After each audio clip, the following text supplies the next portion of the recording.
No momento em que vi minha filha esfregando o azulejo do banheiro da cafeteria de 4, uma dormência fria se espalhou pelo meu peito, com a sensação de pura traição. Eu tinha investido cada centavo que economizei, cada oração sussurrada num apartamento apertado no Bexiga, para dar a ela uma nova vida, uma cafeteria para chamar de sua. E ali estava ela, reduzida a limpar a sujeira que eu nunca imaginei que ela teria que enfrentar. Hoje, vou contar algo que nunca pensei que compartilharia. E se por um segundo isso parecer familiar, eu só peço que você curta este vídeo e se inscreva. Isso vai me ajudar a continuar abrindo meu coração. Todas as manhãs, eu acordo neste quartinho com vista para as ruas agitadas da Liberdade em São Paulo. O aquecedor velho chia como um gato raivoso. O cheiro do lixo da cidade misturado com o aroma desvanecido da comida que pedi na noite anterior me cumprimenta por janelas que nunca fecham direito. Meus ossos doem, não apenas pela idade, mas por anos carregando fardos invisíveis para aqueles ao meu redor. O peso das expectativas, dos sacrifícios, de um amor que de alguma forma sempre pareceu fluir em uma única direção. Eu esperava gratidão quando entreguei à minha filha Juliana as chaves daquela cafeteria. Um novo começo, pensei. Uma chance de brilhar numa cidade que nunca para, que nunca faz uma pausa para respirar. Mas em vez disso, encontrei seu rosto marcado pela exaustão, o brilho em seus olhos apagado para um cinza opaco. E o pior de tudo, minha cunhada Sônia, a sogra de Juliana, olhou para mim com uma frieza que me queimou por dentro naquele dia, como ácido corroendo qualquer esperança que me restava. As memórias me inundam agora, me cobrindo como ondas contra um quebra-mar em ruínas. Juliana, quando era uma criança curiosa, sua risada ecoando pelo nosso apartamento apertado na Avenida Rangel Pestana. As fotos desbotadas na minha estante mostrando seu sorriso com janelinha, as Maria Chiquinhas balançando enquanto ela dançava ao som do samba que vinha do bar lá de baixo. Eu queria que ela tivesse mais, que escapasse do ciclo de trabalho duro e decepções ainda mais duras que definiram minha própria vida. Mas a realidade bateu mais forte do que qualquer esperança que ousei nutrir. Deixe-me levá-los de volta ao começo. Deixe-me contar sobre a mulher que eu era antes de aprender que o amor pode ser uma prisão, e a generosidade pode se tornar uma arma usada contra seu próprio coração. Desde o momento em que Juliana deu seu primeiro suspiro naquele hospital superlotado das clínicas, eu sacrifiquei cada grama de mim mesma por ela. A sala de parto cheirava a desinfetante e medo, e quando a colocaram em meus braços, fiz uma promessa silenciosa. Ela nunca conheceria a fome como eu conheci. Ela nunca se sentiria pequena como esta cidade me fez sentir pequena. Em nossa kitnet apertada no Bexiga, um espaço tão minúsculo que a cozinha ficava literalmente a 3 passos da cama. Eu trabalhava à noite em lanchonetes por toda a cidade. Minhas mãos ficaram ásperas de dobrar guardanapos sem fim e limpar mesas grudentas. As luzes fluorescentes deixavam minha pele acinzentada, e meus pés inchavam em sapatos que eram sempre um número menor, porque eu não podia pagar por melhores. Mas cada real que eu ganhava ia para o futuro dela. Lembro-me do peso de seu corpo adormecido contra meu peito naquelas viagens de metrô para casa às 3 da manhã. Trabalhadores da construção civil e funcionários de hospitais compartilhavam aqueles vagões noturnos, todos nós unidos em nossa exaustão. Juliana se aninhava em mim como um gatinho, completamente confiante, completamente dependente. Naquela época, essa confiança parecia o presente mais precioso do mundo. Conforme ela crescia, eu enviava a maior parte do meu salário para a conta de seu pai, Ricardo. Ele se mudou quando Juliana fez 4 anos, alegando que precisava de espaço para se encontrar. O que ele encontrou foi como gastar meu dinheiro em jogos de pôquer em porões de clubes na Muca. Mas eu continuei esperando que ele fizesse melhor por ela. Continuei acreditando que de alguma forma meu sacrifício se traduziria em seu compromisso. As desculpas vinham como um relógio. O aluguel foi mais alto do que o esperado. Juliana precisava de sapatos novos. A creche exigiu um depósito. Sempre uma crise. Sempre uma emergência que só o meu dinheiro podia resolver. E eu dava. Todas as vezes, porque e se fosse real? E se recusar significasse que Juliana sofreria? Quando Juliana fez 16 anos e começou a trabalhar nos fins de semana na padaria local da Rua Augusta, pensei que talvez as coisas mudassem. Ela tinha fogo nos olhos naquela época, uma determinação que me lembrava de mim mesma naquela idade. Mãe, deixa comigo. Ela me dizia com a confiança que só os adolescentes possuem, mas as dívidas aumentaram de qualquer maneira. As perdas de jogo de seu pai se tornaram seus problemas, e seus problemas se tornaram meus.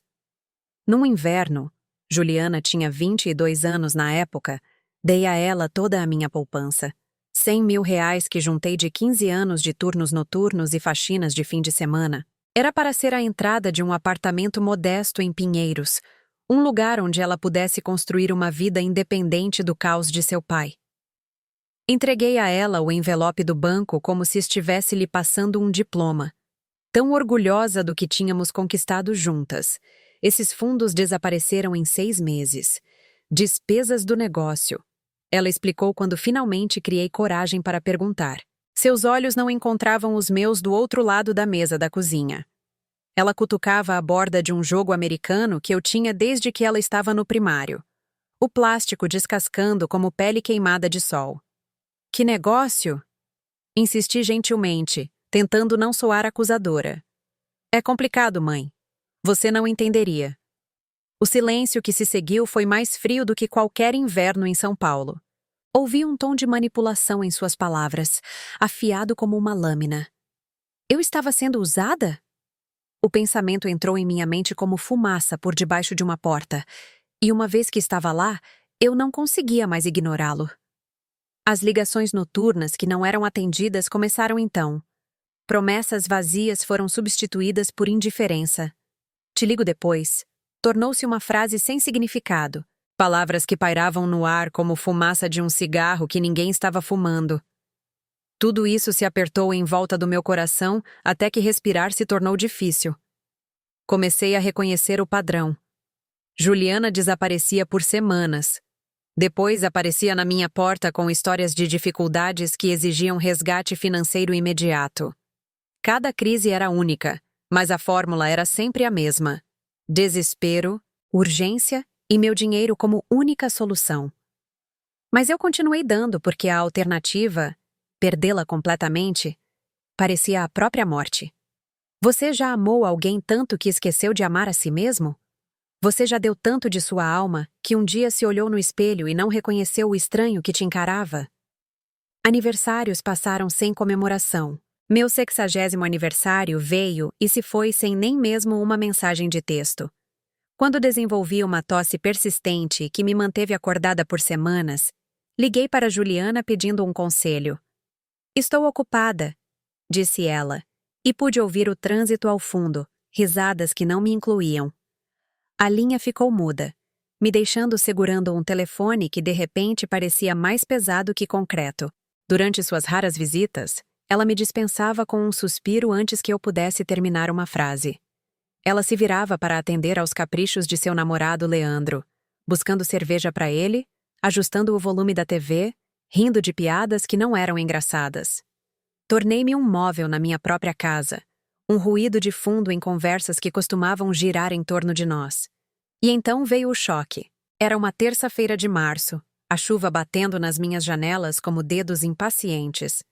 Eu tinha decidido surpreender Juliana com um almoço na cafeteria que comprei para ela 3 meses antes. O lugar se chamava Cantinho da Ju, e ver o nome dela pintado em letras amarelas alegres na fachada me encheu de tanto orgulho. Finalmente pensei, ela tem algo que é verdadeiramente dela. Empurrei a pesada porta de vidro esperando encontrá-la atrás do balcão, talvez aprendendo a operar a máquina de expresso ou conversando com os clientes. Em vez disso, a frente estava sendo gerenciada por uma adolescente de cabelo roxo e olhos entediados. Onde está a Juliana? Perguntei. A garota deu de ombros. Acho que lá nos fundos. Segui o corredor estreito passando por caixas de grãos de café e material de limpeza. passando por um pequeno escritório bagunçado com recibos e contas não pagas. A porta do banheiro estava entreaberta, e lá estava ela. Minha filha, de 4, esfregando o rejunte com uma escova de dentes. Seu cabelo estava preso num rabo de cavalo bagunçado e suas calças jeans estavam encharcadas de água suja. Ela resmungava baixinho, palavras que eu a ensinei a nunca dizer, palavras com gosto de frustração e derrota. Juliana? Sussurrei. Ela olhou para cima e, por um momento, parecia ter 7 anos de novo. Pega sujando a casa de lama. Vergonha e raiva lutavam em seu rosto. Mãe, o que você está fazendo aqui? Eu trouxe o almoço. Pensei que... O que você está fazendo? Ela se sentou sobre os calcanhares e vi que seus joelhos estavam em carne viva por se ajoelhar no azulejo áspero. A faxineira pediu as contas. Alguém tem que fazer. Mas esta é a sua loja. Você é a dona. Dona? Ela riu, mas foi um som sem humor. Mãe, eu não sou dona de nada. Este lugar mal empata. Tenho sorte se consigo pagar o aluguel todo mês. As palavras me atingiram como golpes físicos. Mas o dinheiro que eu te dei foi para a mãe do Leandro. Ela foi a fiadora do contrato e queria seu investimento protegido. Basicamente, estou trabalhando para ela agora. Naquele dia, algo dentro de mim se quebrou. A esperança que eu havia construído em torno do futuro de Juliana desmoronou como aqueles azulejos lascados sob seus dedos. Fiquei ali, observando minha filha brilhante e capaz, reduzida a esfregar a sujeira dos outros com unhas quebradas e sonhos mortos. Fui até a frente da loja em transe. Minhas mãos tremiam tanto que, quando tentei pegar uma xícara de café do balcão, ela escorregou por entre meus dedos e se estilhaçou no chão.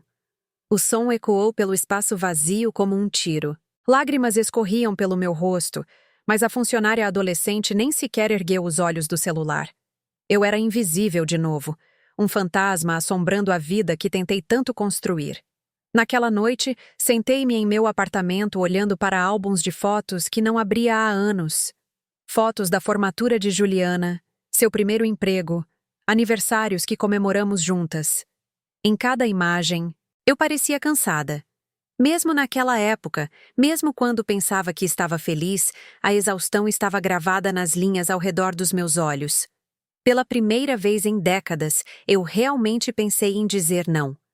Em me recusar a ser o que eles davam como certo. Em me recusar a comprar amor com meus sacrifícios. Mas temia a solidão insuportável que poderia se seguir. Eu morreria sozinha, esquecida como um casaco de inverno descartado no fundo do armário de outra pessoa? O pensamento me assombrou, enquanto guardava aqueles álbuns de fotos empoeirados. No espelho rachado sobre minha cômoda, meu reflexo parecia o de uma estranha, com olhos fundos e desvanecendo. Você conhece esse sentimento. Quando você percebe que passou tantos anos sendo o que as outras pessoas precisavam que esqueceu quem você realmente é? Quando finalmente confrontei Juliana sobre o que tinha visto, sentamos frente a frente na minha pequena mesa da cozinha, a mesma superfície de fórmica onde ela fazia o dever de casa 20 anos antes. A tensão naquela pequena sala era sufocante, densa o suficiente para ser cortada com uma faca. Você mentiu para mim, eu disse baixinho. Sua resposta foi um tapa na cara. Eu nunca menti. Você presumiu coisas. Eu presumi que quando te dei R$250 mil para começar um negócio, você realmente seria dona desse negócio. Você não entende o que estou passando. Ela retrucou. E eu vi lágrimas de frustração, ou talvez culpa, brotando em seus olhos. A mãe do Leandro entende de negócios. Ela está me ajudando. Fazendo você limpar banheiros? Me ensinando a ter responsabilidade. As palavras saíram como se ela as tivesse ensaiado. Como o roteiro de outra pessoa sendo interpretado pela voz da minha filha. Quando ela aprendeu a falar com as palavras de outra pessoa. Mas o pior ainda estava por vir. A sogra de Juliana, Sônia, chegou para o que chamou de uma reunião de família. Eu havia convidado meu filho Rodrigo e sua esposa, pensando que talvez pudéssemos resolver isso juntos, encontrar um caminho que honrasse as necessidades de todos. Sônia entrou no meu apartamento como se fosse a dona. Bolsa de grife, cabelo perfeitamente arrumado, uma confiança que preenchia o ambiente como um perfume caro. Ela olhou para meus móveis modestos, o sofá que comprei usado há 15 anos, as plantas que cuidei durante várias mudanças, com um desdém mal disfarçado. Você sempre a mimou demais, anunciou sem preâmbulos, acomodando-se na minha poltrona favorita como uma rainha reivindicando um trono. Ela precisa aprender que o mundo não é justo. Suas palavras me atingiram como cacos de vidro, cada um encontrando seu alvo com precisão cirúrgica. Eu nunca a mimei, consegui dizer. Eu trabalhei em 3 empregos para lhe dar oportunidades. E veja no que deu. O sorriso de Sônia era todo dentes e nenhuma cordialidade. Ela não consegue lidar com responsabilidade de verdade, porque você a protegeu das consequências a vida inteira. Meu filho Rodrigo se mexeu desconfortavelmente no sofá. Sua esposa Camila estudava as próprias mãos como se contivessem as respostas para equações matemáticas complexas. Mãe, disse Rodrigo com cuidado, talvez a Sônia tenha razão. A Juliana precisa aprender a ser independente. Independência? A palavra soou estranha na minha boca. Ela está esfregando o chão por um dinheiro que deveria estar ganhando como dona de um negócio. Como isso é independência? É um trabalho honesto, Sônia interveio. Algo que ela deveria ter aprendido anos atrás. A conversa descambou a partir daí. Meus filhos oscilavam entre pena e suspeita. Rodrigo me acusou de ser conivente, de criar os problemas de Juliana resolvendo-os rápido demais. Minha outra filha, Clara, evitou a conversa por completo, alegando que tinha que trabalhar até tarde e desligando quando liguei. A culpa me envolveu como um casaco de inverno feito de chumbo. Eu havia arruinado minha filha por amá-la demais? Meus sacrifícios foram, na verdade, egoísmo disfarçado? Mas então, inesperadamente, a ajuda veio da fonte mais improvável. Dona Rosa Almeida morava no apartamento ao lado, separada de mim por paredes finas o suficiente para que tivéssemos aprendido as rotinas diárias uma da outra através de anos de proximidade. Ela era uma professora aposentada da Zona Leste, uma mulher que criou 4 filhos com um salário de professora e de alguma forma conseguiu mandar 3 deles para a faculdade. No dia seguinte à desastrosa reunião de família, encontrei-a esperando no corredor com 2 xícaras de café e um sorriso conhecedor. Noite difícil? Ela perguntou daquele jeito gentil que convidava à honestidade. Eu desabei ali mesmo, no corredor iluminado por luzes fluorescentes, despejando tudo enquanto ela ouvia sem julgamento. Quando terminei, ela ficou quieta por um longo momento, tomando seu café e observando as partículas de poeira dançarem na luz da tarde. Maria, ela disse finalmente. Dei aula para crianças por 35 anos. Sabe o que aprendi? Às vezes, a coisa mais gentil que você pode fazer por alguém é deixá-lo lutar. Não porque você não o ama, mas porque você o ama. Suas palavras se instalaram no meu peito como sementes encontrando solo fértil. Mas e se eu a perder? Sussurrei. Querida, você não pode perder alguém que nunca te pertenceu de verdade. E você não pode salvar alguém que não quer ser salvo. Ela pegou minhas mãos nas dela. Mãos que eram quentes, fortes e honestas. Às vezes você tem que estender a mão para si mesma primeiro, Maria. Naquela noite, tive o primeiro sono tranquilo que experimentei em meses. Pela primeira vez, o nó constante de ansiedade no meu peito se afrouxou o suficiente para me deixar respirar. Mas o verdadeiro teste veio 3 semanas depois. Juliana ligou num domingo de manhã, sua voz carregando aquela nota familiar de desespero que aprendi a reconhecer como uma mãe reconhece o choro de seu filho. Mãe, preciso da sua ajuda. As palavras que costumavam me fazer correr para o talão de cheques agora me fizeram parar. Que tipo de ajuda? Expansão dos negócios, Surgiu uma oportunidade de fornecer o catering para um grande evento corporativo, mas preciso de dinheiro adiantado para os suprimentos.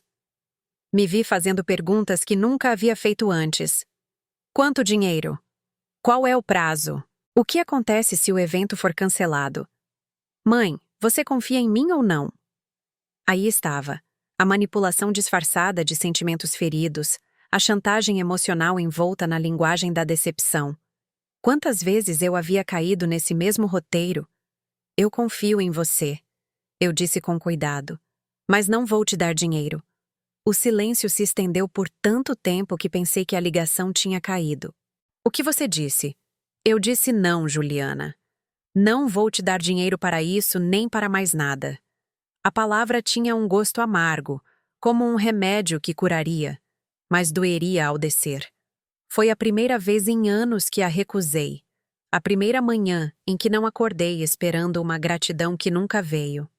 Tudo bem, disse ela, e pude ouvir lágrimas em sua voz. Fossem reais ou encenadas, eu não me importava mais. Acho que agora sei qual é o meu lugar com você. A linha ficou muda, me deixando segurando um telefone que de repente parecia mais leve que o ar. Fui ao banco naquela tarde pela primeira vez em mais de uma década. A caixa era uma jovem de olhos gentis que me ajudou a abrir uma nova conta, uma apenas com o meu nome. Enquanto preenchia a papelada, senti algo que não experimentava há anos. O simples prazer de fazer uma escolha por mim mesma. Naquela semana, entrei em contato com uma organização comunitária na Vila Madalena, que oferecia serviços de aconselhamento para pessoas como eu, mulheres que se perderam em suas próprias famílias. A primeira sessão foi aterrorizante. Sentada naquele círculo de cadeiras dobráveis, ouvindo histórias que ecoavam a minha, percebi quantas de nós existiam. Quantas mães, avós e esposas deram até não sobrar mais nada para dar. A mediadora, uma mulher chamada Doutora Guimarães, com cabelos prateados e olhos que já tinham visto de tudo, nos pediu para considerar uma ideia radical, que estabelecer limites não era crueldade, mas gentileza, que dizer não aos outros às vezes significava dizer sim a nós mesmas. Amor sem limites se torna conivência, disse ela durante minha terceira sessão. E conivência não é amor, é medo do abandono disfarçado de generosidade. Cada palavra parecia uma chave girando numa fechadura que eu não sabia que existia. Mas a parte mais difícil ainda estava por vir. Por meses depois que parei de dar dinheiro a Juliana, nosso relacionamento se tornou uma guerra fria travada através de silêncios desconfortáveis e acusações entregues por outros membros da família. Rodrigo ligava para me dizer que Juliana estava com dificuldades. Clara mencionava casualmente que talvez eu estivesse sendo dura demais. A pressão para ceder era enorme, como tentar respirar debaixo d'água. Cada fibra do meu ser queria preencher aquele cheque para apaziguar o conflito, para comprar a paz com minha conta poupança. Mas me mantive firme, mesmo quando a solidão parecia que ia me matar. Então veio a noite que mudou tudo. Juliana solicitou uma chamada de família no Zoom. Era fevereiro, e a neve caía lá fora em flocos gordos e preguiçosos que deixam a cidade quase bonita. Sentei-me à mesa da cozinha com meu laptop, observando os pequenos quadrados aparecerem na tela. Juliana e Leandro do apartamento deles. Rodrigo e Camila da casa deles em São Caetano do Sul. Clara do seu quarto na faculdade, onde estava terminando o mestrado. Sônia, é claro, na frente e no centro, com iluminação perfeita e um fundo que gritava "Bom gosto caro". Precisamos falar sobre o comportamento recente da mamãe, começou Juliana. E eu soube imediatamente que era uma emboscada. Por uma hora, eles se revezaram explicando minhas falhas. Como eu abandonei Juliana em seu momento de necessidade. Como meu egoísmo estava despedaçando a família. Como minha recusa em ajudar era a prova de que eu nunca a amei de verdade. Sônia, naturalmente, desferiu o golpe de misericórdia. Maria, acho que você está tendo algum tipo de colapso. Isso não é típico de você. Aí estava, o insulto final. Não só eu estava errada, mas era louca por pensar que tinha o direito de estar errada. Eu havia me preparado para este momento, de certa forma. Trouxe um álbum de fotos para mostrar a eles. Fotos de todos os sacrifícios, todas as noites em claro, todas as vezes que escolhi as necessidades deles em detrimento das minhas. Mas sentada ali, ouvindo-os reescrever a história que vivemos juntos, deixei o álbum de lado. Eu não vou mais comprar amor, eu disse, e minha voz estava firme, embora minhas mãos tremessem. Respeitem-me ou percam-me. O silêncio que se seguiu foi ensurdecedor. Sônia zombou. Quem você pensa que é, Maria? Você criou seus filhos para precisarem de você e agora está os punindo por isso. Talvez eu seja, eu disse. Talvez eu tenha cometido erros, mas não estou mais os cometendo. Fechei o laptop sem dizer adeus. Encerrando a chamada com a mesma finalidade com que estava encerrando aquele capítulo da minha vida. Naquela noite, tranquei o álbum de fotos em uma gaveta ao lado da minha cama. Um ato simbólico de fechar o livro da dor negligenciada. Eu não jogaria as fotos fora, mas também não adoraria mais no altar do sacrifício. Juliana tentou ligar no dia seguinte com promessas e desculpas, mas deixei ir para a caixa postal. Suas palavras tinham o som ensaiado de alguém lendo um roteiro, atingindo todas as notas emocionais certas, sem nenhum sentimento genuíno por trás. Pela primeira vez na minha vida adulta, senti o peso do meu próprio poder.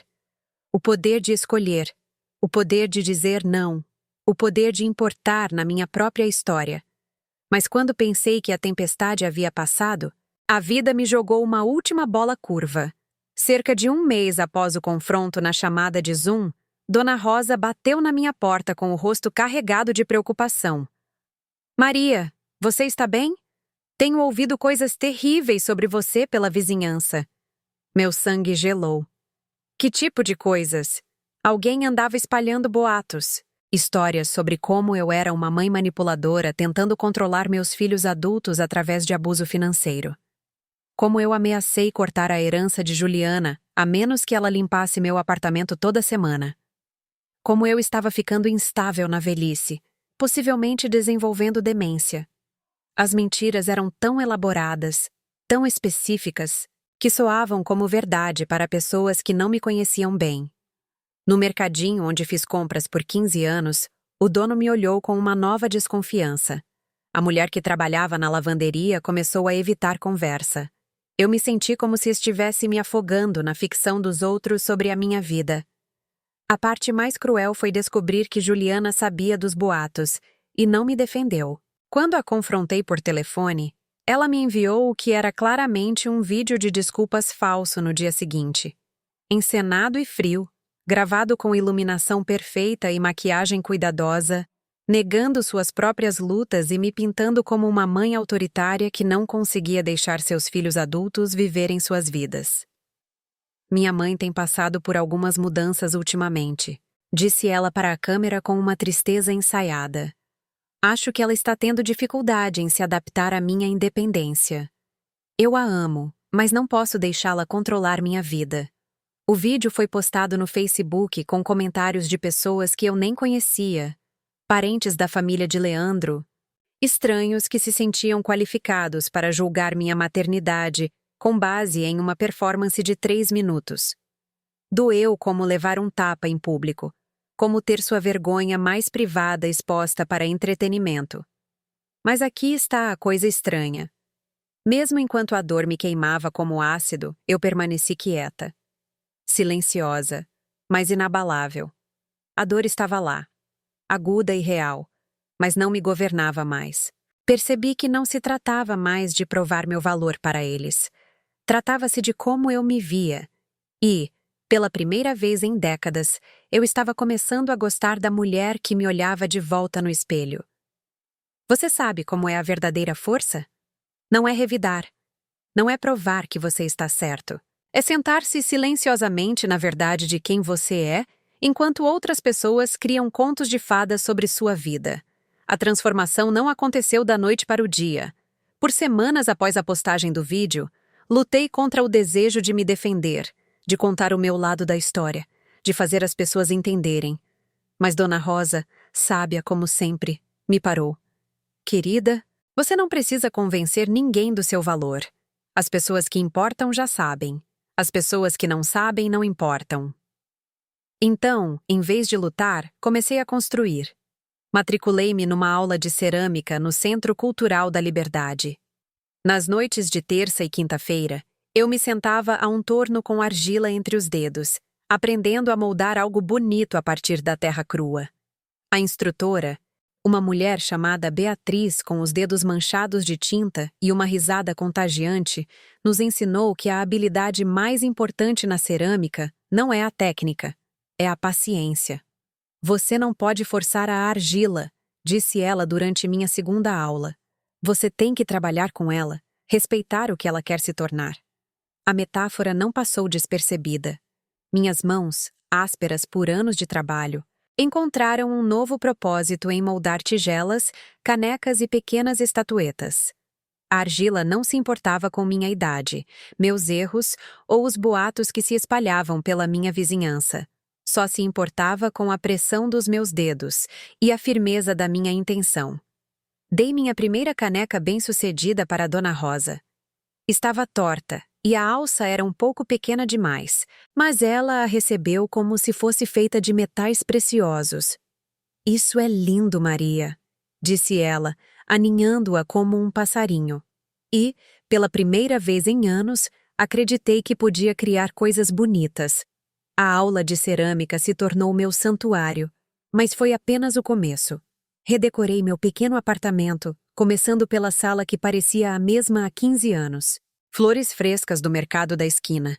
Cravos laranjas e margaridas brancas que me lembravam do sol. Um novo abajur com luz quente que fazia tudo parecer mais suave. Almofadas em tons de azul e verde profundos, cores que me faziam sentir calma em vez de ansiosa. O mais importante, comprei um suéter para mim. Parece simples, mas pareceu revolucionário. Um cardigã macio de lã azul marinho, que parecia um abraço. Passei tantos anos comprando coisas práticas, coisas funcionais, coisas que durariam e serviriam a um propósito. Este suéter servia a um único propósito. Me fazia feliz. Eu o usava em todos os lugares. Na aula de cerâmica, no supermercado, no meu café semanal com Dona Rosa na pastelaria da Rua dos Pinheiros. Tornou-se minha armadura, meu lembrete de que eu merecia coisas bonitas simplesmente porque estava viva, respirando e digna de cuidado. As mudanças foram pequenas, mas profundas. Comecei a caminhar pela liberdade nas manhãs cedo, antes que a cidade acordasse totalmente. As ruas eram diferentes naquela hora, mais silenciosas, mais gentis, cheias de possibilidade em vez de caos. Descobri cantos do meu próprio bairro que nunca havia notado. Uma horta comunitária escondida entre prédios, uma pequena biblioteca livre pintada de amarelo vivo, um mural de borboletas que cobria uma parede inteira. Comecei a ter conversas reais com estranhos. A mulher que administrava o restaurante por quilo na Rua Vergueiro lembrou meu nome e começou a separar o pão de queijo bom para mim. O adolescente que empacotava as compras no supermercado me contou sobre seus planos de estudar engenharia. O senhor idoso que alimentava pombos no parque todas as tardes compartilhava histórias sobre crescer no sertão da Bahia. Esses não eram relacionamentos construídos com base em necessidade, obrigação ou manipulação. Eram conexões baseadas na simples bondade humana, o tipo de interação que eu havia esquecido que era possível. A cafeteria da minha filha ainda ficava do outro lado da rua do meu ponto de ônibus, seu nome pintado naquelas letras amarelas alegres que antes me enchiam de tanto orgulho. Agora servia como um tipo diferente de lembrete. Não do meu fracasso, mas da minha liberdade. Eu podia ver Juliana pelas janelas às vezes, geralmente atrás do balcão em vez de joelhos esfregando o chão. O negócio parecia estar melhorando. Leandro estava lá com menos frequência. A presença de Sônia havia diminuído para visitas de supervisão ocasionais em vez de gerenciamento diário. Parte de mim se perguntava se minha recusa em ser conivente com a situação havia forçado Juliana a encontrar sua própria força. Parte de mim se preocupava que ela estivesse lutando de maneiras que eu não podia ver. Mas pela primeira vez na minha vida, aceitei que suas lutas eram dela para navegar. Comecei a dormir a noite toda. Chega de ficar acordada às 3 da manhã me perguntando se Juliana precisava de dinheiro, se Rodrigo estava desapontado comigo ou se Clara se sentia negligenciada. O zumbido constante de ansiedade que fora meu companheiro por décadas simplesmente parou. Em seu lugar, veio algo que mal reconheci. Paz. Você já experimentou isso? O momento em que você percebe que o peso que estava carregando não era seu para suportar? Quando você entende que o amor não exige o sacrifício de todo o seu ser. Cerca de 6 meses depois de estabelecer meus novos limites, Rodrigo ligou com um pedido incomum. Não por dinheiro, intervenção ou conversas carregadas de culpa sobre lealdade familiar. Ele queria jantar. Só nós dois, disse ele. Sem agenda, sem drama, sem outros membros da família. Nos encontramos num restaurante nordestino no centro que existia desde que eu tinha a idade de Juliana. O tipo de lugar com toalhas de mesa de plástico e comida que parecia feita pela avó de alguém, com amor em vez de margens de lucro. Mãe, disse ele depois que pedimos, eu te devo um pedido de desculpas. Eu quase engasguei com a água. Pelo quê? Por não ver o quanto você estava sofrendo. Por presumir que você estava errada quando começou a estabelecer limites, por não entender que todos nós nos acostumamos tanto a tirar de você que esquecemos de dar de volta. Suas palavras eram cuidadosas, medidas, como se ele estivesse pensando nelas há meses. Tenho observado a Juliana nessas últimas semanas, continuou ele. Ela está, na verdade, gerenciando melhor a cafeteria agora. Tomando decisões em vez de esperar que outra pessoa resolva seus problemas. É como se... Ele fez uma pausa, procurando as palavras certas. É como se ela não pudesse amadurecer enquanto você estivesse disposta a ser a rede de segurança dela. Então você está dizendo que eu estava certa em cortar o apoio a ela? Estou dizendo que você estava certa em se salvar. Aquela conversa marcou o início de um novo relacionamento com meu filho. Não a antiga dinâmica dele gerenciando crises familiares ou mediando entre a irmã e eu, mas algo mais simples. 2 adultos que por acaso eram parentes, compartilhando refeições, histórias e risadas ocasionais. Mas a verdadeira transformação ainda estava se desenrolando dentro de mim. Comecei a escrever cartas que nunca enviei. Para Juliana, explicando anos de mágoas e promessas quebradas. Para Ricardo, seu pai, sobre o dano que suas escolhas causaram. Para mim mesma, pedindo desculpas por todas as vezes que aceitei menos do que merecia. Escrever aquelas cartas foi como limpar a casa depois de uma enchente. Doloroso, mas necessário. A cada página, eu me sentia mais leve. Também comecei a dizer sim a convites que antes teria recusado. Quando Dona Rosa perguntou se eu queria me juntar ao programa de voluntariado da sua igreja, eu disse sim. Quando a professora de cerâmica convidou nossa turma para expor nosso trabalho em uma feira de arte local, eu disse sim. Quando um viúvo do meu prédio perguntou se eu gostaria de tomar um café algum dia, surpreendi a nós dois dizendo sim. O nome dele era Francisco, e ele morava 3 andares acima há 7 anos, sem que nunca tivéssemos tido uma conversa de verdade. Ele era um motorista de ônibus aposentado, com mãos gentis e histórias sobre cada bairro de São Paulo. Nosso café se transformou em jantar, que se transformou em longas caminhadas pelo Parque Ibirapuera, que se transformou no tipo de companhia fácil que eu havia esquecido que era possível. Francisco nunca me pediu dinheiro, nem esperava que eu resolvesse seus problemas ou o tratasse como uma criança que precisava de supervisão constante. Ele gostava da minha cerâmica, elogiava meu suéter novo e ouvia quando eu falava sobre minha família sem tentar consertar nada. Foi revolucionário. Mais importante, redescobri a mulher que eu era antes que a maternidade consumisse totalmente minha identidade. A mulher que costumava amar dançar, forró na cozinha enquanto preparava o jantar, que lia romances sem culpa e pintava as unhas de rosa coral porque a fazia se sentir bonita, que sonhava em viajar para lugares que só via nos filmes. Aquela mulher esteve adormecida dentro de mim por 30 anos, e ela acordou com fome de vida.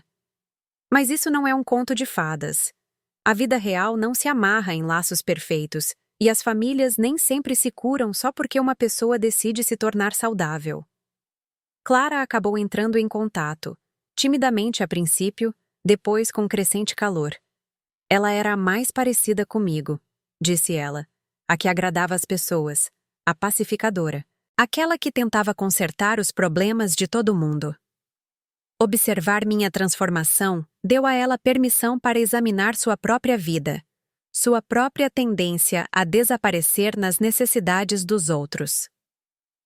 Tenho feito terapia, ela me disse durante uma de nossas ligações, trabalhando em limites. É mais difícil do que eu pensava.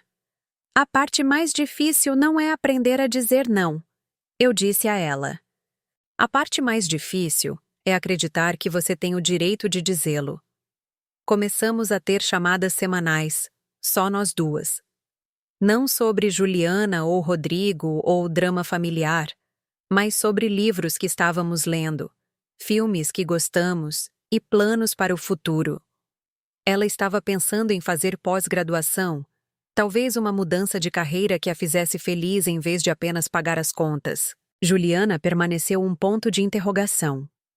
Às vezes eu a vislumbrava pela janela da cafeteria, e ela parecia diferente. Mais confiante, talvez. Menos derrotada.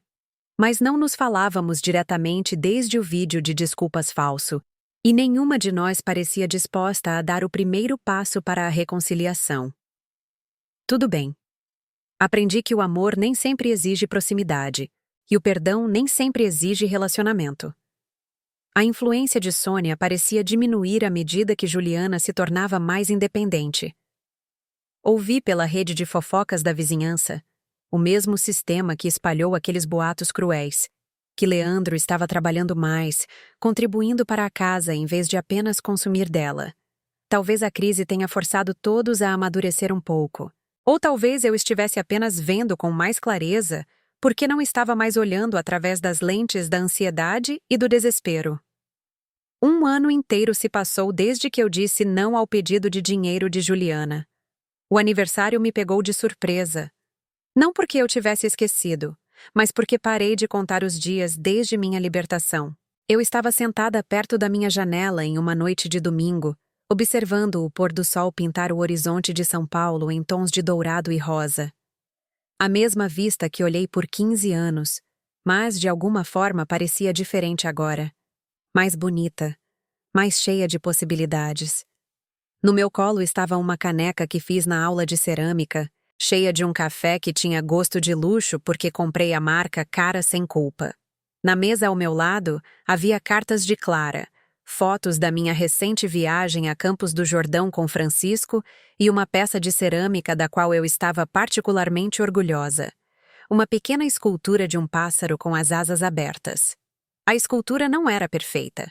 Uma asa era ligeiramente mais longa que a outra, e o bico estava um pouco torto, mas capturava algo verdadeiro. O momento da decolagem, quando um pássaro se compromete com o voo, apesar de não saber para onde o vento o levará. Naquela noite, tentei me lembrar da mulher que eu era um ano antes. A mulher que acordava ansiosa e ia para a cama culpada, cujas decisões eram filtradas pelas necessidades e expectativas dos outros. Ela parecia um personagem de um livro que li há muito tempo. Familiar, mais distante, real, mas não mais relevante para minha história atual. Pensei em todo o dinheiro que doei ao longo dos anos, todo o sono que perdi com preocupação, todos os sonhos que adiei porque a crise de outra pessoa parecia mais urgente que a minha própria felicidade. Nada disso foi desperdiçado exatamente. O amor, mesmo o amor imperfeito, nunca é totalmente desperdiçado. Mas foi mal direcionado, como água derramada na areia em vez de em sementes. As lições que aprendi não foram simples nem fáceis de engolir. Que ser conivente com alguém não é o mesmo que ajudá-lo. Que dizer sim a todo mundo às vezes significa dizer não a si mesmo. Que o respeito não pode ser comprado com generosidade. E a gratidão não pode ser exigida como pagamento pelo sacrifício. Mais importante, aprendi que nunca é tarde para escolher a si mesmo. Aos 62 anos, com cabelos grisalhos, mãos artríticas e uma história de colocar todo mundo em primeiro lugar, descobri que eu ainda importava. Ainda merecia cuidado, gentileza e o simples prazer de fazer escolhas baseadas nos meus próprios desejos. O telefone tocou, interrompendo minhas reflexões. Por um momento, meu coração saltou com os velhos padrões. Alguém estava em crise? Alguém precisava que eu consertasse algo que não podia consertar? Mas era apenas Francisco perguntando se eu queria ir jantar na noite seguinte. Um novo restaurante etíope abriu perto do prédio dele, e ele ouviu dizer que havia música ao vivo nas segundas-feiras. Eu adoraria, eu disse. E eu queria dizer isso completamente. Depois de desligar, fiquei sentada em silêncio por mais alguns minutos, observando a última luz desaparecer do céu. À distância, podia ver as luzes se acendendo na cafeteria de Juliana. O turno da noite, provavelmente adolescentes ganhando dinheiro extra e pessoas mais velhas trabalhando em segundos empregos para complementar a renda. Senti uma pontada de algo. Não exatamente tristeza, não exatamente saudade. Reconhecimento, talvez. Compreensão. Juliana e eu éramos apenas pessoas tentando construir vidas com os materiais que nos foram dados. A diferença era que eu finalmente aprendi a construir a minha para mim mesma, em vez de a serviço dos projetos de todo mundo. Amanhã eu acordaria no meu apartamento redecorado e vestiria meu suéter favorito. Tomaria café com Dona Rosa, trabalharia na minha cerâmica e talvez ligasse para a Clara para saber sobre suas inscrições para a pós-graduação. Eu faria escolhas baseadas nas minhas próprias preferências e viveria de acordo com meus próprios valores. Parece tão simples quando digo assim, mas para alguém que passou 30 anos acreditando que seu valor era medido por sua utilidade para os outros, parecia a revolução mais radical imaginável. Para qualquer um que esteja ouvindo minha história, quero que saibam disto. Nunca é tarde para escolher a si mesmo. Nunca é tarde para estabelecer limites, para exigir respeito, para se recusar a comprar amor com alto sacrifício. As pessoas que realmente te amam se adaptarão aos seus limites. As pessoas que não, se revelarão quem realmente são. De qualquer forma, você estará livre para construir uma vida que realmente pertence a você. Às vezes, a parte mais difícil não é o sofrimento, é escolher se levantar dele. É acreditar que você merece o melhor. É entender que dizer não aos outros às vezes significa dizer sim à pessoa que você sempre foi destinado a se tornar. Você já viveu algo assim? Você conheceu alguém que desapareceu nas necessidades da família até esquecer que tinha suas próprias necessidades? Adoraria ouvir sua história nos comentários abaixo. E se isso ressoou com você, se você se reconheceu ou alguém que ama em minhas palavras, por favor, curta este vídeo e se inscreva no meu canal. Porque nenhum de nós deveria ter que percorrer este caminho sozinho. E às vezes, compartilhar nossas histórias é o primeiro passo para mudá-las. Obrigado por abrir seu coração comigo hoje. Obrigado por ouvir sem julgamento e por me permitir transformar minha dor em algo que possa ajudar a curar a sua. O sol se pôs completamente agora, e as luzes da cidade se estendem diante de mim como estrelas espalhadas. Amanhã é uma página em branco, e pela primeira vez em décadas, sou eu quem decide o que escrever nela. Esse sentimento, essa liberdade, vale tudo o que me custou para encontrá-la. Mas deixe-me contar sobre o momento em que tudo realmente mudou. Não o dia em que disse não a Juliana. Não o dia em que fechei o laptop naquela intervenção familiar. Mas uma manhã tranquila de terça-feira, 6 meses depois, quando estava na minha aula de cerâmica, trabalhando no que se tornaria minha obra-prima. A argila estava lutando comigo naquele dia. Toda vez que tentava moldá-la no vaso que eu havia imaginado, ela desmoronava, se deformava ou simplesmente se recusava a manter a forma. Eu estava ficando frustrada, do jeito que ficava frustrada quando as crises de Juliana não respondiam às soluções que eu jogava com dinheiro. Pare, disse Beatriz gentilmente, colocando sua mão manchada de tinta sobre a minha. Você está tentando forçar de novo. Olhei para o pedaço disforme no meu torno, essa coisa que se recusara a se tornar o que eu queria, e de repente comecei a rir. Não a risada amarga que Juliana me dera quando a encontrei esfregando aqueles azulejos de banheiro, mas algo mais leve. Algo livre. E se não quiser ser um vaso? Perguntou Beatriz. E se quiser ser outra coisa? Deixei minhas mãos repousarem na argila, sem empurrar, puxar ou exigir, apenas sentindo sua textura, temperatura e possibilidades. E lentamente, sem forçar nada, ela começou a tomar forma sob meus dedos. Não um vaso, mas uma tigela, larga, rasa e perfeitamente imperfeita, com paredes grossas o suficiente para suportar peso sem quebrar. Quando a tirei do torno, vi que havia criado algo bonito.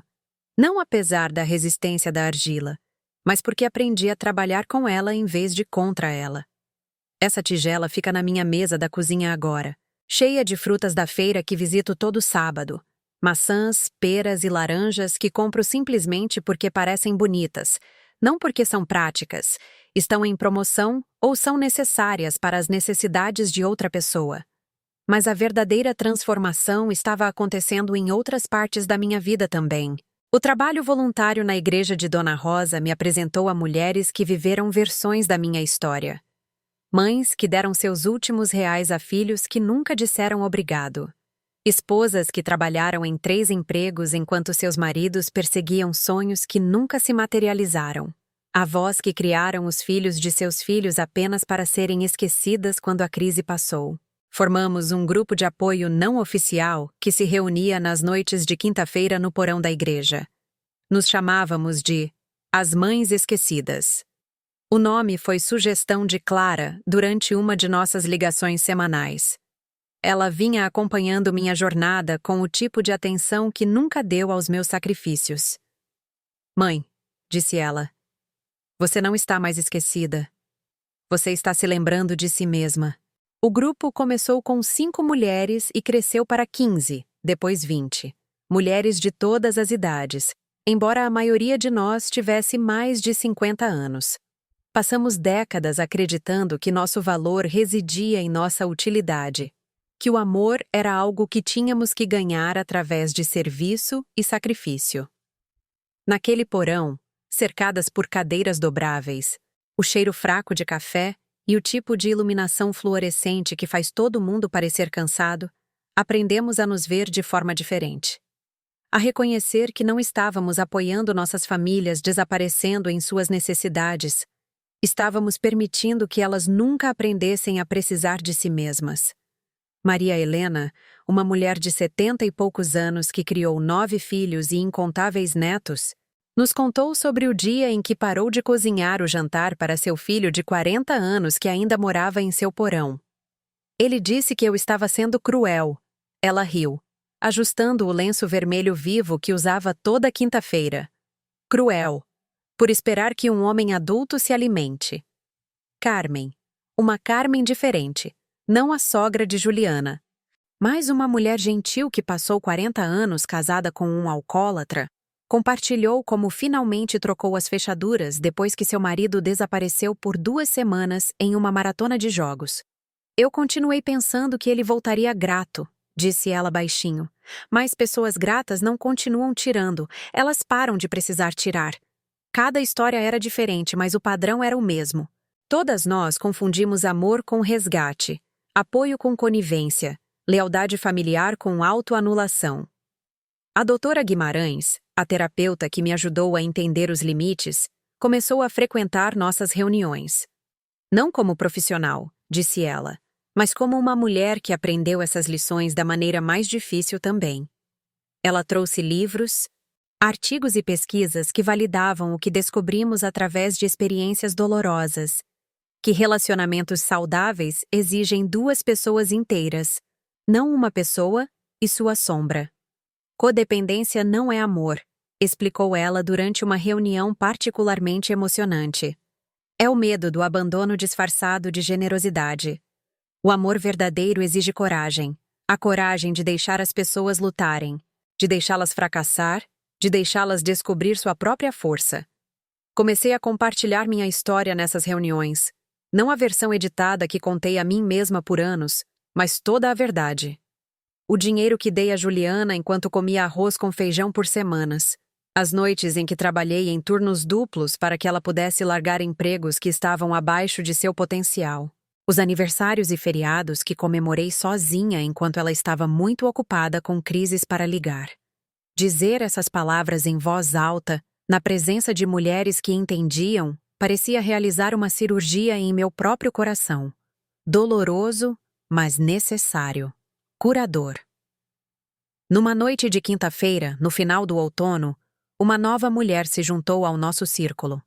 Ela era mais jovem que a maioria de nós, talvez 40 anos, com olhos cansados e mãos que tremiam um pouco quando se apresentou como Isabela. Minha filha tem 22 anos, ela começou, e vi minha própria história refletida em cada palavra que se seguiu. Ela é inteligente, bonita, se formou na faculdade com honras, mas parece que não consegue manter um emprego, pagar o aluguel ou tomar qualquer decisão sem me ligar. Na semana passada, ela me pediu para me mudar com ela, o namorado e a mãe dele, porque não podia pagar seu apartamento. Quando eu disse não, ela me acusou de não me importar com a felicidade dela. A sala ficou em silêncio, exceto pelo zumbido do aquecedor antigo no canto. Todas nós já fomos Isabela. Todas nós enfrentamos aquele momento em que estabelecer um limite parecia trair o próprio amor. A questão é, continuou Isabela com lágrimas começando a escorrer. Eu sei que se eu disser sim, ela nunca aprenderá a se manter por conta própria, mas se eu disser não, ela pode me odiar para sempre. Dona Rosa Almeida, que se tornou uma espécie de figura materna para nosso grupo, apesar de ser uma das mais jovens aos 68 anos, inclinou-se para a frente em sua cadeira. Querida, disse ela com aquela voz que poderia acalmar uma criança chorando ou entregar verdades duras com igual gentileza. Ela pode te odiar por um tempo, mas ela vai te agradecer eventualmente, e mesmo que não agradeça, você ainda terá feito a coisa certa. Como você sabe? Perguntou Isabela.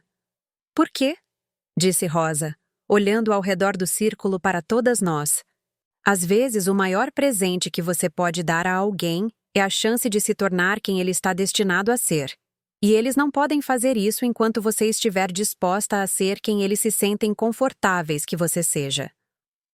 Naquela noite, depois que a reunião terminou e guardamos as cadeiras dobráveis e apagamos as luzes, voltei para casa por ruas que brilhavam com a geada precoce. O ar estava frio o suficiente para me fazer grata pelo meu suéter azul marinho, quente o suficiente para me lembrar que o inverno não era permanente. Pensei em Isabela e sua filha, em Juliana e na cafeteria, em todas as maneiras como o amor pode se tornar uma prisão quando confundimos sacrifício com apoio. Na minha bolsa, eu carregava uma pequena estatueta de cerâmica que fiz na semana anterior, uma mulher com os braços abertos, não para abraçar outra pessoa, mas para celebrar sua própria existência. Eu planejava dá-la a Francisco, mas de repente soube que pertencia a Isabela. Um lembrete de que às vezes a coisa mais amorosa que você pode fazer é ocupar espaço em sua própria vida. As estações mudaram, e nós também. A primavera chegou cedo naquele ano, e com ela, uma espécie de inquietação que eu não sentia há décadas. Numa manhã de abril, acordei com uma ideia tão ousada que me assustou. Eu queria viajar. Não o tipo prático de viagem de que sempre falei. Visitar Rodrigo em São Caetano, ou levar Clara para ver faculdades, mas o tipo egoísta e indulgente. Eu queria ver lugares que existiam apenas por sua beleza, comer comida que não conseguia pronunciar, gastar dinheiro com experiências em vez de com as emergências de outras pessoas. Francisco e eu vínhamos falando em fazer uma viagem juntos. Nada dramático, talvez um fim de semana prolongado em Campos do Jordão para ver o outono. Mas naquela manhã, olhando pela minha janela para a cerejeira florescendo no pátio abaixo, Campos do Jordão parecia pequeno demais. Eu queria ver o oceano de verdade, não as águas poluídas da Praia Grande, mas o tipo que se estendia até o horizonte e mudava de cor com a luz. Eu queria andar em praias onde a areia era branca em vez de cinza, onde os únicos sons eram as ondas e as gaivotas em vez de buzinas e sirenes. A agente de viagens que visitei?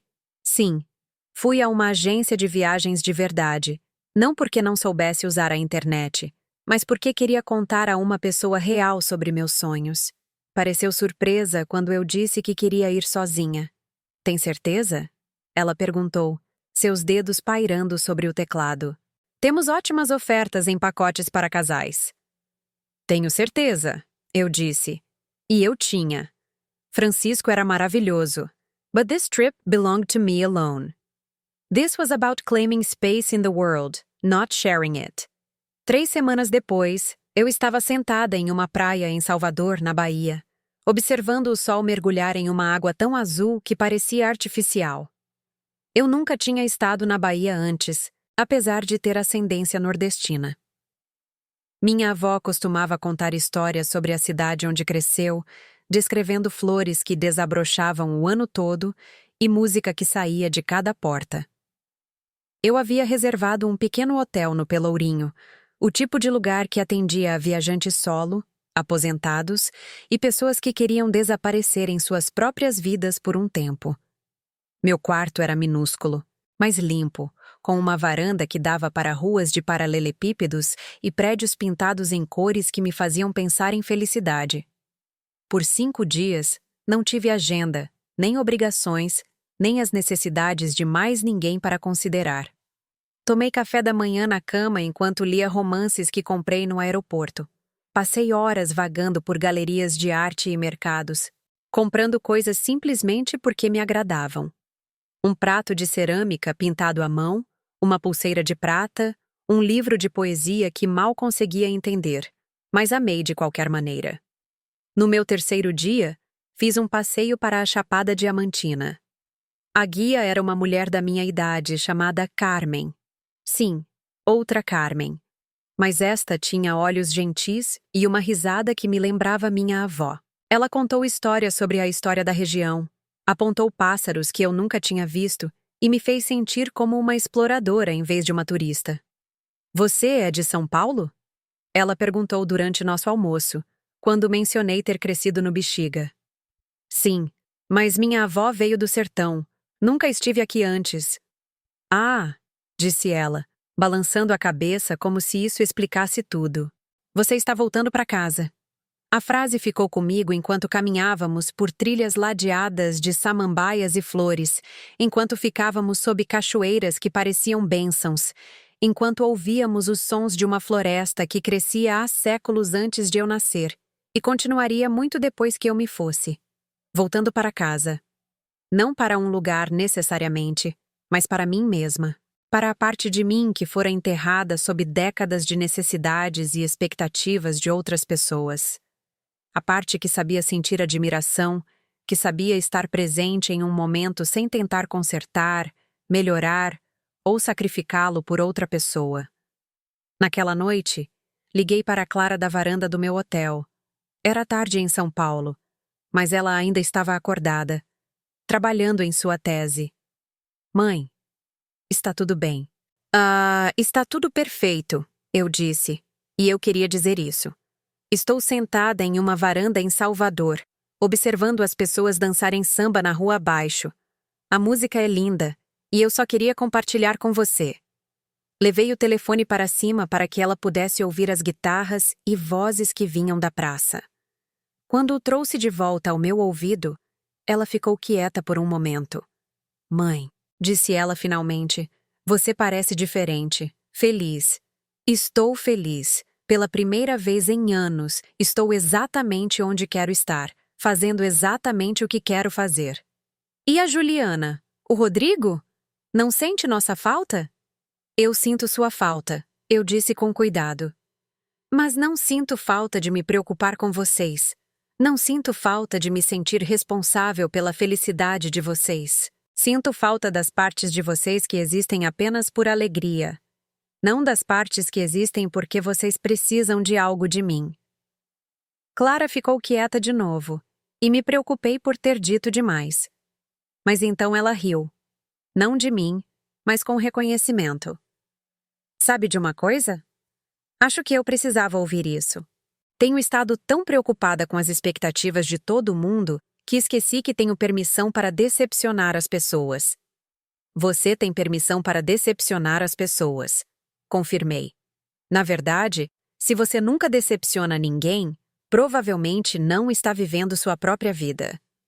Quando desligamos, sentei-me naquela varanda por mais 1 hora, ouvindo música, risadas e o som distante das ondas contra as velhas muralhas da cidade.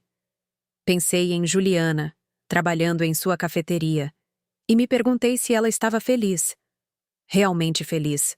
Não apenas se virando ou gerenciando crises, ou atendendo às definições de sucesso de outras pessoas. Pela primeira vez desde que a encontrei esfregando aqueles azulejos de banheiro, eu esperava que sim.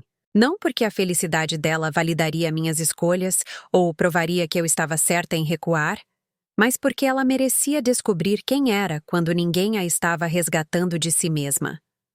O voo de volta para São Paulo parecia deixar outro mundo. Enquanto o avião descia sobre a cidade, vi a grade familiar de ruas e prédios que continham minha vida por tantos anos. Mas em vez de me sentir presa, senti-me grata. Esta cidade me dera Juliana, Rodrigo e Clara. Ensinara-me a trabalhar duro, a sobreviver a decepções e a encontrar beleza em lugares inesperados. Agora me ensinaria algo novo. Como viver plenamente na vida que eu escolhera em vez daquela que fora escolhida para mim. Francisco me encontrou no aeroporto com flores, margaridas e rosas. O tipo de arranjo que falava de amizade, em vez de obrigação. No carro, contei-lhe sobre a Chapada, as praias, e o momento em que percebi que estava voltando para casa, para mim mesma. Eu quero fazer isso também, disse ele enquanto estávamos parados no trânsito na Marginal Pinheiros, com o horizonte de São Paulo brilhando à distância. Quero ir a algum lugar só porque quero ir lá. Para onde você iria? Irlanda. Meu avô costumava contar histórias sobre a terra dele, mas nunca fui. Sempre algum motivo para ficar em casa, alguma crise, responsabilidade ou desculpa. Então vamos, eu disse, surpreendendo a nós dois. Vamos planejar uma viagem para a Irlanda, juntos desta vez. Ele me olhou como se eu tivesse acabado de sugerir que voássemos para a Lua. Sério? Você gostaria de fazer isso? Francisco. Passei 30 anos planejando minha vida em torno das emergências de outras pessoas. Acho que posso reservar algumas semanas para nossos sonhos. 6 meses depois, estávamos andando por campos verdes que pareciam exatamente como os cartões postais, ouvindo música irlandesa em pubs que cheiravam a cerveja e história, conversando com pessoas cujos sotaques transformavam cada conversa em poesia. Mas a verdadeira jornada estava acontecendo em casa, na reconstrução gradual do meu relacionamento com meus filhos e na arquitetura lenta e cuidadosa de limites que protegiam sem punir. Rodrigo e eu nos encontrávamos para jantar uma vez por mês, às vezes com Camila, às vezes sozinhos. Nossas conversas evoluíram para além da gestão de crises familiares, incluindo livros que estávamos lendo, lugares que queríamos visitar, memórias que não se centravam em resolver problemas ou gerir o último drama de Juliana. Clara ligava toda semana, mas não porque precisasse de algo. Ela ligava porque queria compartilhar sua vida comigo. Sua pesquisa de tese, seu novo namorado, seus planos de passar um verão na Espanha após a formatura. Ela aprendera a me ver como uma pessoa com interesses e opiniões, não apenas como um recurso para apoio emocional ou resgate financeiro. E Juliana continuava sendo o mistério, a ferida não cicatrizada, o relacionamento que tive que amputar para salvar o resto da minha vida. Até uma manhã de terça-feira em setembro, exatamente 2 anos depois de encontrá-la esfregando os azulejos do banheiro, quando meu telefone tocou com o nome dela na tela. Olhei para ele por 3 toques, meu coração martelando contra minhas costelas. Dona Rosa estava me visitando e me observava com o tipo de atenção calma que vem de testemunhar muitos momentos difíceis. Você não precisa atender, disse ela gentilmente. Mas e se ela precisar de... Maria. A voz de Rosa me interrompeu no meio da frase. E se ela não precisar de nada? E se ela só quiser conversar? Atendi no quinto toque. Mãe! A voz de Juliana era diferente. Mais baixa, menos certa, sem o tom de manipulação ou desespero que eu aprendera a reconhecer como uma sirene de alerta. Oi, Juliana. Eu. Ela fez uma pausa. E ouvi o trânsito ao fundo, os sons familiares da cidade. Estou deixando a cafeteria. Queria que você soubesse. Deixando? Leandro e eu terminamos há 6 meses. Tenho administrado o lugar sozinha desde então. E na verdade está dando lucro. Mas a Sônia quer vender o prédio, e não tenho como comprar dela.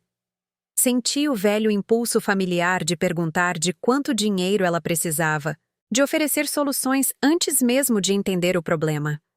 Mas a voz da doutora Guimarães ecoou em minha memória. Amar sem resgatar. Apoiar sem ser conivente. Para onde você vai? Perguntei em vez disso.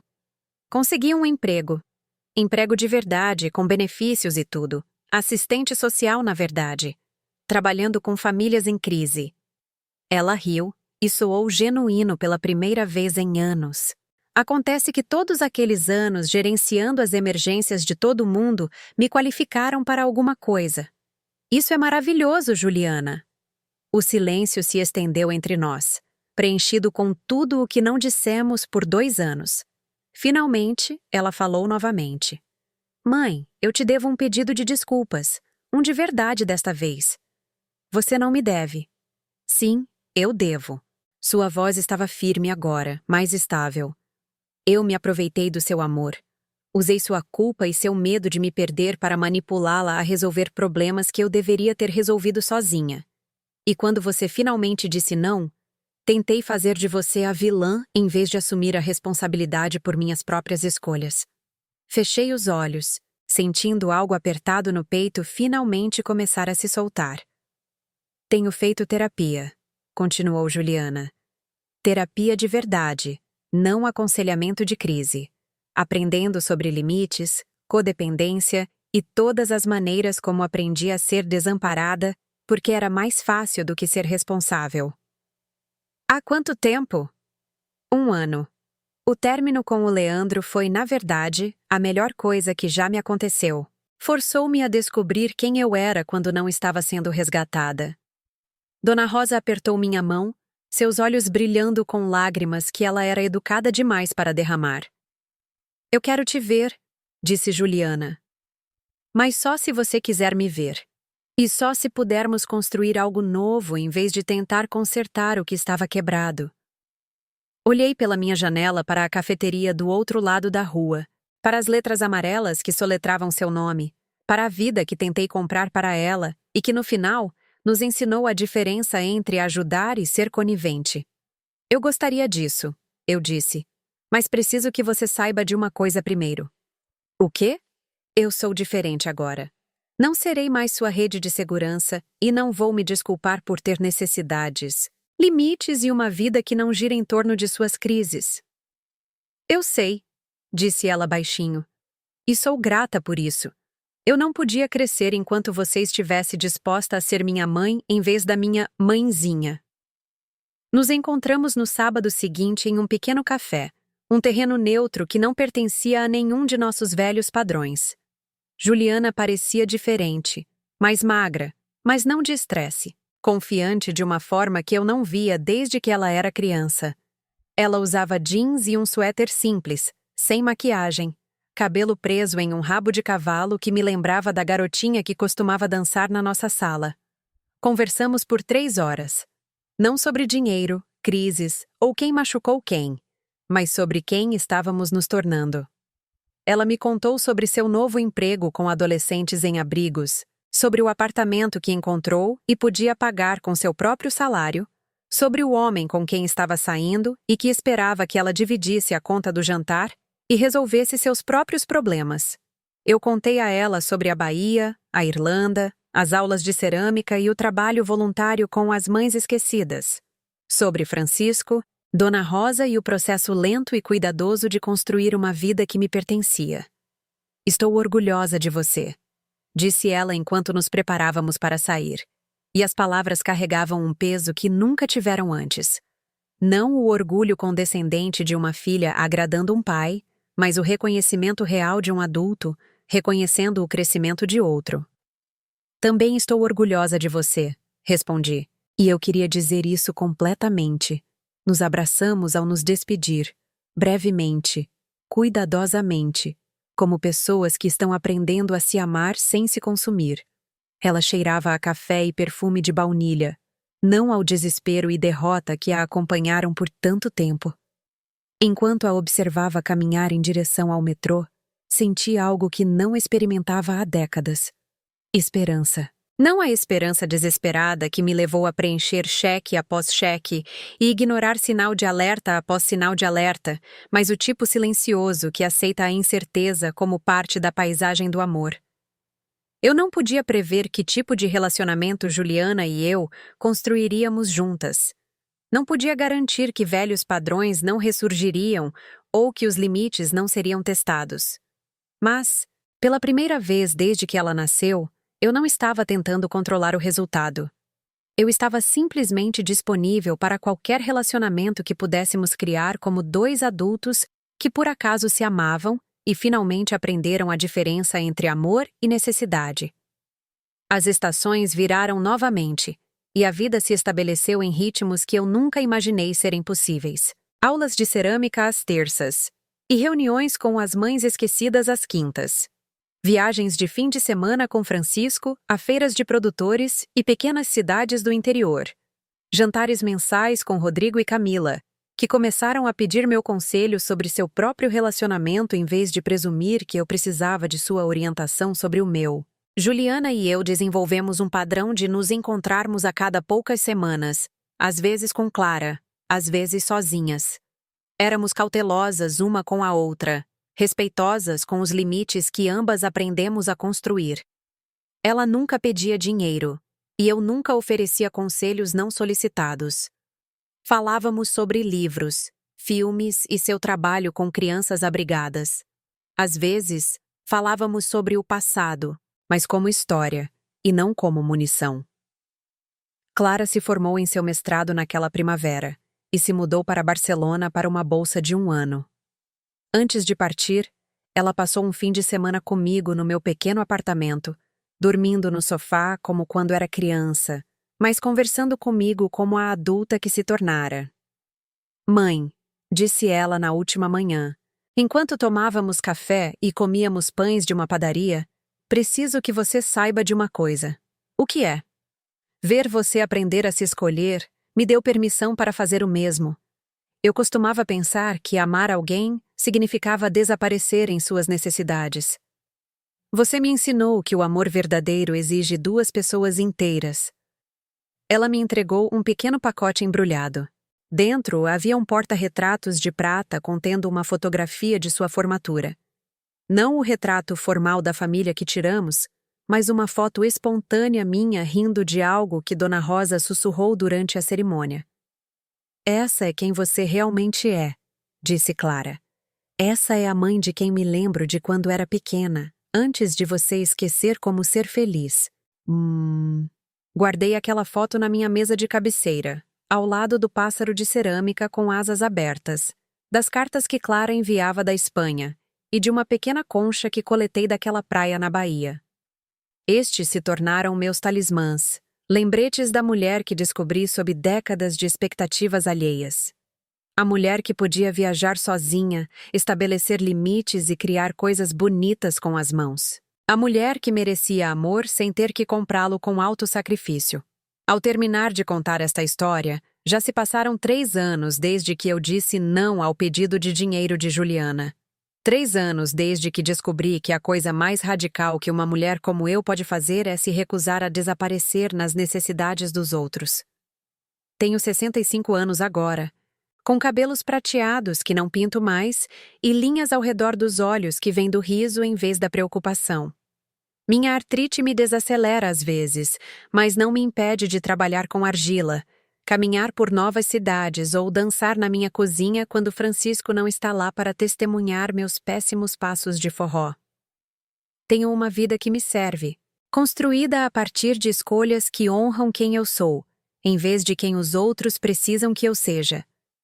É menor do que a vida que antes pensei que queria, mas é inteiramente minha. Cada escolha, cada relacionamento, cada momento de alegria, tristeza ou simples contentamento me pertence de maneiras que nunca experimentei antes. A cafeteria do outro lado da rua tem novos donos agora.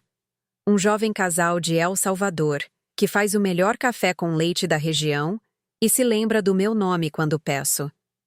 Juliana trabalha no centro da cidade, em um prédio de escritórios onde ajuda famílias a navegar por sistemas projetados para derrotá-las. Ela é boa nisso, me diz, porque entende como é ser resgatada com tanta frequência que você esquece como se salvar. Rodrigo e Camila estão esperando seu primeiro filho, uma filha que planejam chamar de Rosa, em homenagem à Dona Rosa, que se tornou uma figura de avó para todos nós. Vou ser avó. Um papel que estou abordando com entusiasmo em vez de obrigação. Quero amar esta neta de maneiras que nunca aprendi a amar meus próprios filhos. Livremente, sem condições, sem o medo de que a retirada do cuidado possa resultar na retirada do amor. Clara envia cartões postais de lugares que mal consigo pronunciar, trabalhando em pesquisas que podem ajudar a salvar recifes de coral, descobrir novos medicamentos ou simplesmente satisfazer sua curiosidade sobre como o mundo funciona. Ela está construindo uma vida que serve à sua paixão em vez das expectativas dos outros, e estou mais orgulhosa de sua independência do que jamais estive de sua necessidade por mim. Francisco e eu estamos planejando outra viagem, desta vez para o Marrocos. Quero ver os mercados, provar o tagine e provavelmente me perder completamente em cidades onde não falo a língua. A antiga eu teria ficado aterrorizada de viajar para um lugar tão estrangeiro, tão imprevisível. A eu atual mal pode esperar. As mães esquecidas cresceram para mais de 40 membros agora. Temos mulheres na casa dos 20 que aprenderam lições precoces sobre limites, e mulheres na casa dos 80 que provam que nunca é tarde para se escolher. Algumas histórias terminam em reconciliação, como a minha e a de Juliana. Outras terminam em paz sem relacionamento. Todas elas terminam com mulheres que se lembraram de seu próprio valor. A doutora Guimarães publicou um artigo sobre nosso grupo, mudando nossos nomes, mas honrando nossas histórias. Foi notado por pesquisadores que estudam codependência, trabalho emocional e as maneiras particulares como as mulheres são ensinadas a desaparecer em papéis de cuidadoras. Somos parte de algo maior do que qualquer uma de nossas jornadas individuais. Uma geração de mulheres aprendendo a amar sem se sacrificar no altar da lealdade familiar. Às vezes, tarde da noite, quando a cidade finalmente se acalma, penso na mulher que eu era. Aquela que media seu valor por sua utilidade, que acreditava que o amor era algo que tinha que ganhar através de serviço e sacrifício. Não sinto falta dela, exatamente, mas sou grata a ela. Cada escolha que ela fez, cada real que ela deu, cada noite sem dormir que ela passou se preocupando, tudo isso foi amor, mesmo que não fosse um amor saudável. Seu sofrimento não foi desperdiçado. Tornou-se a base para tudo o que aprendi sobre limites, autorrespeito e a diferença entre ser conivente e apoiar. Ensinou-me que você pode amar alguém completamente sem ser responsável por sua felicidade, e que o maior presente que você pode dar a seus filhos é a chance de descobrir sua própria força. Mais importante, ela me ensinou que nunca é tarde para escolher de forma diferente. Aos 62 anos, quando a maioria das pessoas presume que seu caráter está fixo e seus padrões são permanentes, descobri que podia mudar. Que podia construir novos relacionamentos baseados no respeito mútuo em vez da necessidade mútua. Que podia criar beleza, experimentar alegria e viajar para lugares com os quais só sonhara. Se você está ouvindo isso e se reconhece em minha história, se você é a pessoa para quem todo mundo liga quando precisa de algo, se você deu tanto de si que não sabe mais quem é por baixo do papel de cuidador, quero que saiba que não é tarde demais. Você pode aprender a dizer não sem se sentir culpado. Você pode estabelecer limites sem perder o amor. Você pode escolher a si mesmo sem ser egoísta. Você pode construir uma vida que pertence a você, não às pessoas que aprenderam a precisar de você mais do que precisam crescer. Não será fácil. As pessoas resistirão à sua transformação. Elas o chamarão de egoísta, cruel ou louco. Tentarão culpá-lo para que volte aos velhos padrões com lágrimas, raiva e acusações. Alguns relacionamentos não sobreviverão à sua recusa em permitir a disfunção. Mas você sobreviverá. Mais do que sobreviver, você descobrirá partes de si mesmo que estiveram adormecidas por décadas. Você se lembrará de sonhos que havia esquecido e desenvolverá interesses que não têm nada a ver com as necessidades de mais ninguém. Você construirá relacionamentos baseados na escolha, em vez da obrigação, no amor, em vez da culpa. As pessoas que realmente te amam se adaptarão aos seus limites. As pessoas que não, se revelarão quem realmente são. De qualquer forma, você estará livre para se tornar quem sempre foi destinado a ser. Obrigado por ouvir minha história. Obrigado por testemunhar esta jornada do sacrifício à individualidade, da conivência ao empoderamento, de comprar amor a construí-lo sobre bases saudáveis. Se isso ressoou com você, por favor, compartilhe com alguém que precisa ouvir. Curta este vídeo, inscreva-se no meu canal, deixe um comentário sobre sua própria jornada em direção a limites e autorrespeito. Não temos que percorrer este caminho sozinhos. Às vezes, compartilhar nossas histórias é o primeiro passo para mudá-las. Às vezes, testemunhar a transformação de outra pessoa nos dá permissão para começar a nossa. O sol está se pondo sobre a cidade enquanto termino de gravar isto, pintando o céu em tons de rosa e dourado. Amanhã, acordarei na minha própria vida. Farei escolhas baseadas nos meus próprios desejos e continuarei a construir uma história que finalmente me pertence. Esse sentimento, essa liberdade, continua valendo tudo o que me custou para encontrá-la.